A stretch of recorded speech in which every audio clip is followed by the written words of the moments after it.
Hello students, welcome back to my channel. So आज हम करने वाले हैं फोर्थ क्वेश्चन 3.2 का। इस क्वेश्चन में क्या दिया हुआ है हमें कि इसमें दो क्वेश्चंस हमें इक्वेशन दे रखी है एंड इसमें अगर वो संगत होती है, पहले तो हमें ये पता करना है कि वो संगत है या असंगत। अगर वो हमें संगत देता है तो हम उसके आगे उसका ग्राफी यहाँ पे रिप्रेजेंटेशन करेंगे, और अगर असंगत देता है तो वो आंसर वहीं पे स्टॉप कर देंगे। तो चलिए देखते हैं ये क्वेश्चन को। यहाँ पे क्या है, ये इक्वेशन 1 और ये इक्वेशन 2 है, तो हम इससे ले लेते हैं a1 is upon a2 is equal to 1/2, b1 upon b2 is equal to 1/2, c1 upon c2 is equal to 5/10, जिसे कैंसिल करेंगे तो आएगा 1/2। इट मीन्स कि ये सेकेंड कंडीशन को फुलफिल कर रहा है। a1 upon a2 is equal to b1 upon b2 is equal to c1 upon c2। तो क्या हो गया, ये संगत हो गया। हम ये चीज जानते हैं कि अगर फर्स्ट कंडीशन और सेकंड कंडीशन को फुलफिल करता है तो हमें संगत रिजल्ट मिलता है। अब हम इसका समीकरण 1 और ये समीकरण 2 है, तो समीकरण 1 के में डिफाइन करेंगे, यहाँ x रखेंगे, यहाँ y। जो चीज पहले करते थे वही सिमिलर हमें करना है। अगर इसको इधर देखें तो 5 है, x की वैल्यू अगर हम 0 रखते हैं तो y की वैल्यू क्या मिलेगी हमें y की वैल्यू 5 मिलेगी। और अगर हम y की वैल्यू 0 रखते हैं तो हमें x की वैल्यू 5 मिलेगी। ये हमारा फर्स्ट इक्वेशन के लिए हो गया। अब हम रखेंगे समीकरण 2 के लिए, यहाँ पे x और y रखेंगे, जिसमें अगर x की वैल्यू को हम 0 रखते हैं, देखिए ये पूरा 0 हो जाएगा, तो अगर y इधर है, ये 2 से डिवाइड होगा तो हमें 5 मिलेगा। सिमिलरली अगर हम y की वैल्यू को 0 रखते हैं तो हमें भी x भी 5 मिलेगा। इट मीन्स कि हमारी ये जो वैल्यूज आई हैं ये एकदम सेम आई हैं। अब हम इसका ग्राफिकल रिप्रेजेंटेशन करते हैं। ये 0 यहाँ होता है, 1 2 3 4 5, 1 2 3 4 5, एंड हम माइनस भी रख सकते हैं यहाँ पे, बट यहाँ पे कोई माइनस है नहीं तो मैं यहाँ पे रख नहीं रही हूँ। तो देखिए x की वैल्यू हमारी 0 है और y की वैल्यू हमारी 5। ये पहला हो गया हमारा 0,5। दूसरा हमारा क्या है, x की वैल्यू 5 और यहाँ पे ये हो गया 0,5। इसे क्या कर देंगे, हम इसे हम मिला देंगे। ठीक, अब देखिए अगला देखेंगे, x की वैल्यू 0, y की वैल्यू 5। यहाँ पे चलिए उल्टा रख के देखते हैं। यहाँ पे हम x की वैल्यू y की वैल्यू 0 रखते हैं तो यहाँ 5, और यहाँ 0 रखते हैं तो 5। बाकी है सेम ही, कोई बहुत डिफरेंस नहीं, बस ये आगे पीछे ही हो गया है। तो क्या करेंगे, हम अगर रखेंगे तो फिर से ये इसके ही ऊपर चढ़ के आ जाएगी। तो क्या होगा, हमारे पास यहाँ पे क्या बोला था, जब भी हमारी ये रेखाएं ऐसे आती है तो यहाँ पे अपरिमित रूप से अनेक हल होते हैं। ठीक, तो अगर हम इसे रिप्रेजेंट करेंगे तो भी ये भी उसके ऊपर ओवरलैप कर लेगी। ठीक, सेकेंड क्वेश्चन को अब देखते हैं यहाँ पर हम। अब देखिए यहाँ पे x minus y is equal to 8 और 3x minus 3y is equal to 16 दिया है। क्या करेंगे, a1 upon a2 is equal to 1/3, b1 upon b2 is equal to -1/-3 cancel हो जाएगा, and c1 upon c2 is equal to 8/16, जो कि 1/2। It means कि हमारा a1 upon a2 is equal to b1 upon b2, it's not equal to c1 upon c2। तो हमें क्या value मिलेगी, ये वैल्यू असंगत होगी। क्या होगी, असंगत। अब देखते हैं हम थर्ड क्वेश्चन में क्या दिया हुआ है। देखिए यहाँ दिया है, सबसे पहले हम इसको इधर कर लेंगे तो हमें क्या मिलेगा, 2x plus y is equal to plus 6, 4x minus 2y is equal to plus 4। अब हम इसको डिफाइन करते हैं। अब आप कहेंगे मैम आपने इसको इधर क्यों किया, तो देखिए आपको ये हेल्पफुल होएगा, ये तो आप माइनस करके इस पर लिख सकते हैं पर जब आप इक्वेशन को फुलफिल करेंगे वहां पे एक्स वाई की वैल्यू पुट करेंगे तो वहां पे ये अगर इस तरीके से रहता है तो ये आपके लिए हेल्पफुल रहेगा किसी भी वैल्यू को यहाँ पे पुट करने के लिए।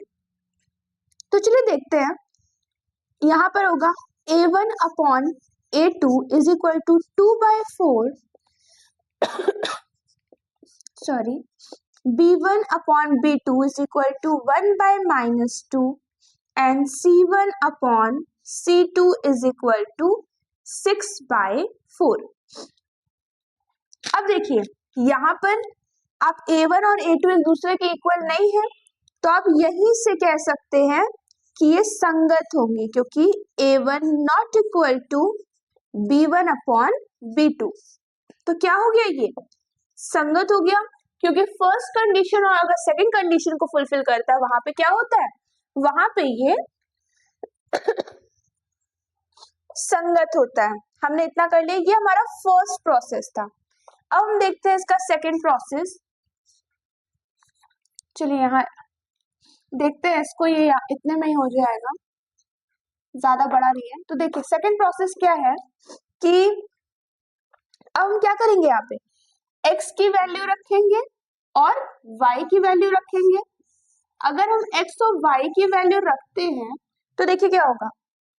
अब देखिए यहाँ पे ध्यान से, यहाँ 2x plus y is equal to 6 दे रखा है, यहाँ 4x minus 2y is equal to 4 दे रखा है, ठीक।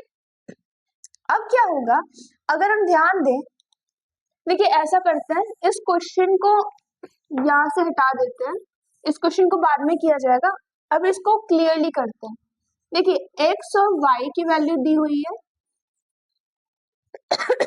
देखिए x की वैल्यू 0 करेंगे तो y की वैल्यू हमें 6 मिल जाएगी।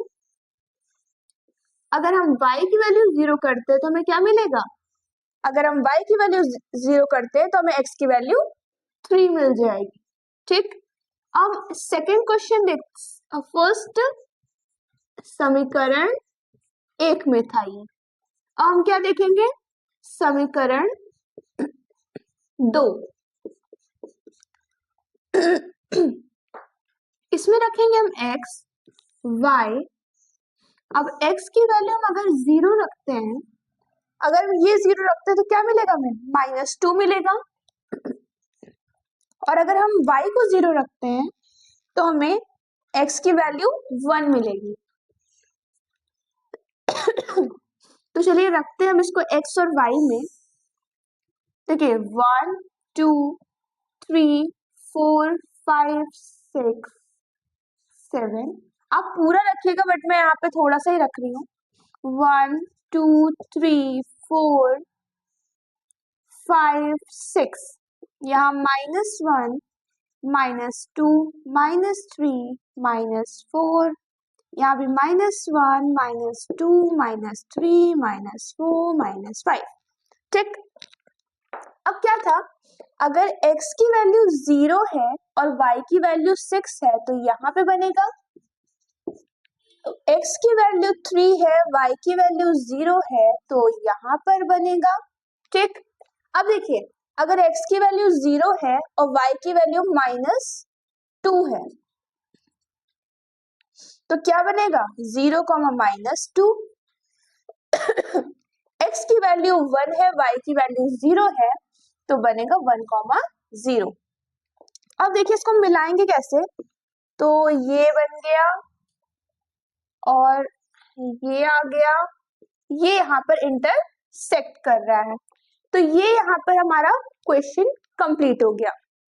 अब फोर्थ क्वेश्चन देखते हैं, तो वो हमारा फोर्थ पार्ट का लास्ट क्वेश्चन होगा।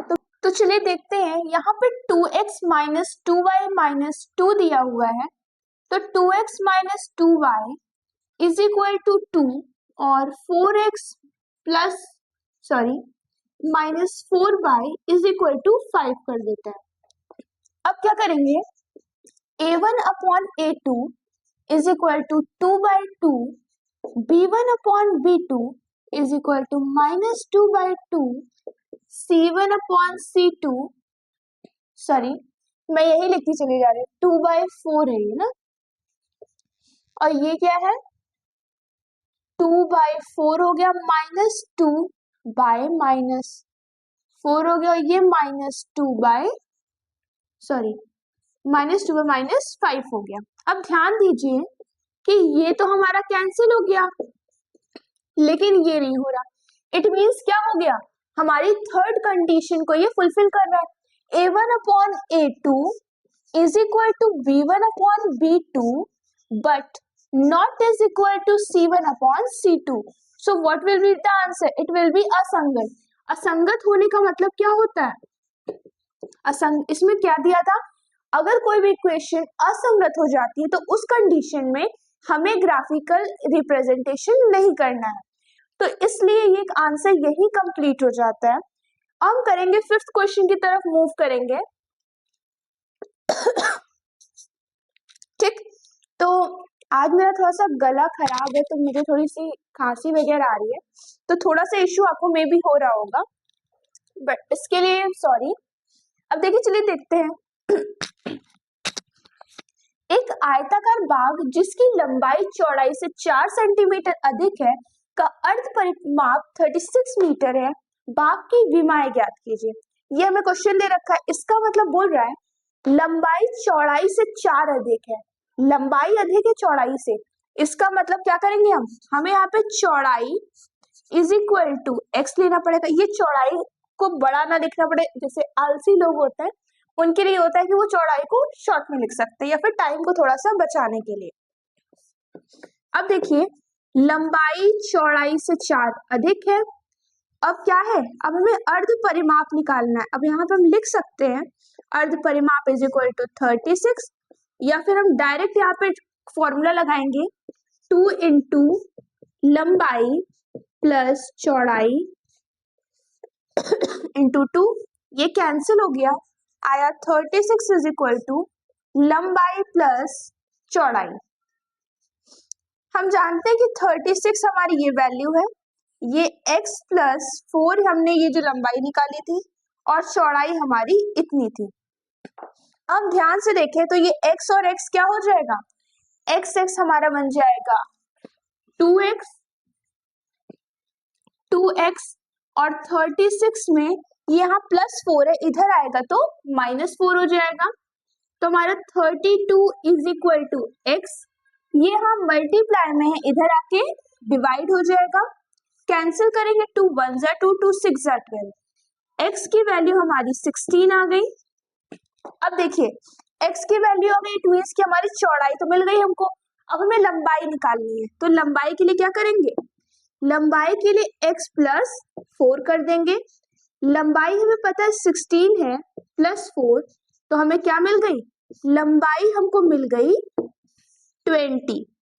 ठीक, तो ये हमारी चौड़ाई कितनी थी 16 और हमारी लंबाई थी 40, तो ये इसका आंसर था। तो आज हम इतना ही रख रहे हैं, नेक्स्ट वीडियो में फिर से मिलेंगे जिसमें हम 5th क्वेश्चन तक ऑलरेडी कवर कर चुके हैं, 6th एंड 7th क्वेश्चन को उसमें कवर करेंगे। उसके बाद ये 3.2 एक्सरसाइज हमारी कंप्लीट हो जाएगी, तो उसके बाद हम नेक्स्ट वीडियो में 3.3 को कवर करना स्टार्ट करेंगे। आज के लिए इतना ही रखते हैं, अगली वीडियो में फिर से मिलेंगे। हमारे लिए ऐसे ही प्यार बनाए रखिए। Thank you.